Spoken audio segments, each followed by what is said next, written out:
নমস্কার বন্ধু, আমার চ্যানেলে সকলকে জানাচ্ছি স্বাগতম। আজকের ব্লগটা আরম্ভ করছি আমি এখান থেকেই। বেজে গেছে সকালে 9:30। গেছিলাম একটুখানি বাজার, এই পান্তা ভাত খাওয়াবে মা। ওখানে নিয়ে এসেছি ইলিশ মাছ, শুরুর জন্য এনেছি পমফ্রেট মাছ, মাছের মাথা বাঁধাকপি দিয়ে হবে, আর ছোটো ছোটো মোরলা মাছ নিয়ে এসেছি। মোরলা মাছটা দেখি টক করবো নাহলে ঝাল করবো, যাই হোক করবো।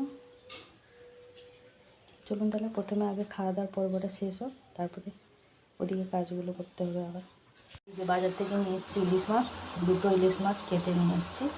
ইলিশ মাছের মধ্যে এই যেরকম ডিম পুরো ভর্তি একদম। ইলিশ মাছটা ভাপা করবো। আর এখানে যে বাঁধাকপি মাছের মাথা দিয়ে করছি। আর এদিকে মা কী করেছে না, দুটো লেজকে এভাবে ছোটো ছোটো টুকরো টুকরো করে কেটে নিয়েছে, আর একটা মাথাকে কেটে নিয়েছে। আমাকে বলছে একটুখানি আমশি দিয়ে টক কর। মাথাটা এখানে ছিঁড়ে নিলে ভালো হতো, আমি হাতের সাহায্যেই ছিঁড়ে নিলাম। হ্যাঁ, এটা টক করবো, ওই জন্য এই যে 5টা আমসি ভিজিয়ে রেখে দিয়েছি। এদিকে ভাপার জন্য মশলাটা পেস্ট করে নিচ্ছি। এগুলোই হচ্ছে রান্না। বাঁধাকপিটা তো হয়েই গেল। আর মোরলা মাছ, চূর্ণ মোরলা মাছ এনেছে, তাকে আবার বলছে ঝাল করতে। সুন্দর জন্য পমফ্রেট মাছ করবো। সানডে স্পেশাল মেনুতে অনেক কিছুই আছে, সব কিছুই সবার পছন্দের মতো রান্না হয়েছে। যে যেমনটা খেতে ভালোবাসে তার মতন ঠিক তেমনটা করে রান্না হয়েছে। চলুন তাহলে এইদিকে বাঁধাকপি তরকারিটা দেখুন, তারপরে আবার ভাপাটাও রান্না করবো। ভাপাটা একদম সবার শেষে করব।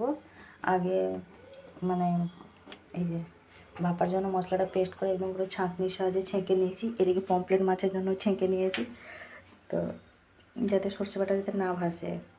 তো প্রথমে পমফ্রেট মাছটা সর্ষে বাটা দিয়ে করে নেবো, তারপরে এই যে মাছের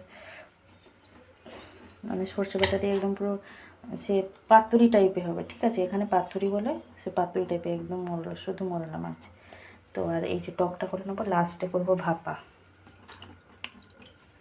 ছড়িয়ে ছাড়িয়ে। ভাপাটা যখন পরে করবো তখন এগুলো নামিয়ে রেখে দিই। তেলটা গরম হয়ে গেছে, পমফ্রেট মাছগুলো ভেজে নিই। সোনুর আমার সব থেকে প্রিয় মাছ পমফ্রেট মাছ, খেতে খুবই ভালোবাসে ও। ভাপাটা বসিয়ে দিয়ে চলে এসেছি, এখন একটুখানি বসবো।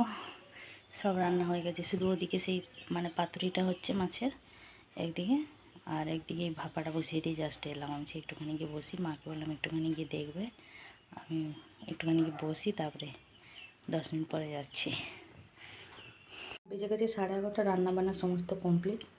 তার সাথে টুকিটাকি বাসনগুলো মেজে রেখে দেওয়া হয়েছে, রেখে দিয়েছি। বাকি বাইরে আছে একটা কড়া আছে, আর এমনি একটা বেলা আছে, ওটা থাক পরে মাজবো। এই যে ইলিশ মাছের ভাপা হয়েছে, এদিকে আছে এই যে ইলিশ মাছের মাথা আর লেজাটা দিয়ে টক করেছি আমশি দিয়ে। মোরলা মাছের পাতুরি, এই যে সোনুর জন্য পমফ্রেট মাছের তেল ঝালটা, ও যেরকম খেতে ভালোবাসে। আর এদিকে যে বাঁধাকপি মাছের মাথা দিয়ে। তো এইগুলো হচ্ছে আমাদের আজকে দুপুরে লাঞ্চের মেনু। রান্নাবান্না সমস্ত কিছু কমপ্লিট হয়ে গেছে। সোনু এখন চান করছে, গরম জল করে দেওয়া হয়েছে, ও শ্যাম্পু করছে। তো আপাতত এখন আর কোনো কাজ নেই, সমস্ত কাজ ফিনিশ। এখন একটুখানি বসবো, এগুলো সব গুছিয়ে গাছিয়ে রেখে দিই রান্নাঘরটা। বেজে গেছে 6:20, কোনো রকম আর মানে ভিডিও করিনি। কালকে এই যে মুদিখানা এনেছিলাম, চাল বস্তাটা থেকে গেছিলো, আজকে গিয়ে নিয়ে এলাম। দুপুরে খাওয়া দাওয়া কমপ্লিট করে একদম বাসন কুসন মেজে মুজে রেখে একটুখানি ঘুমিয়ে পড়েছিলাম মানে তখন প্রায় 3টে নাগাদ বাজে। হ্যাঁ, 4:20 উঠেছি, ভালোভাবেই ঘুমিয়ে নিয়েছি একদম।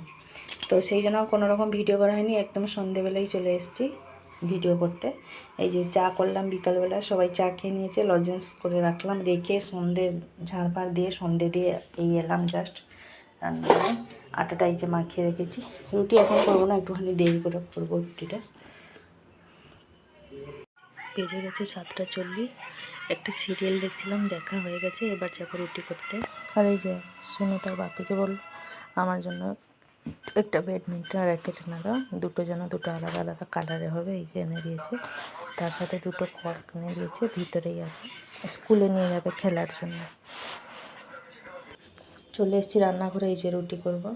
স্কুলে বলছে আছে, কিন্তু একটাই তো, যেহেতু টিফিনের টাইমে সমস্ত নিয়ে মানে সবাই নিয়ে কাড়াকাড়ি করে, সেই জন্য বলছে আমি বাড়ি থেকে একটা কিনে নিয়ে যাব, খেলবো, আবার বাড়ি নিয়ে চলে আসবো। যে কোনো জিনিস শুধু বাপিকে বলার দেরি, একবারই শুধু বললেই সঙ্গে সঙ্গে এনে হাজির। ও গেছিলো ওর বাপি সন্ধেবেলা, তো সেলুনে গেছিলো চুলটা কাটতে, তখনই ফোন করেছে, বাপি আমার জন্য একটা ব্যাডমিন্টন র্যাকেট নিয়ে আসো। আমাকে বললো তুমি বাপিকে ফোন লাগিয়ে বলো, তো নিয়ে এসছে। বলছে যেহেতু ওদের 24 তারিখ তো স্কুল খুলবে, বলছে নিয়ে যাব, টিফিনের টাইমে খেলবো, আবার নিয়ে চলে আসবো।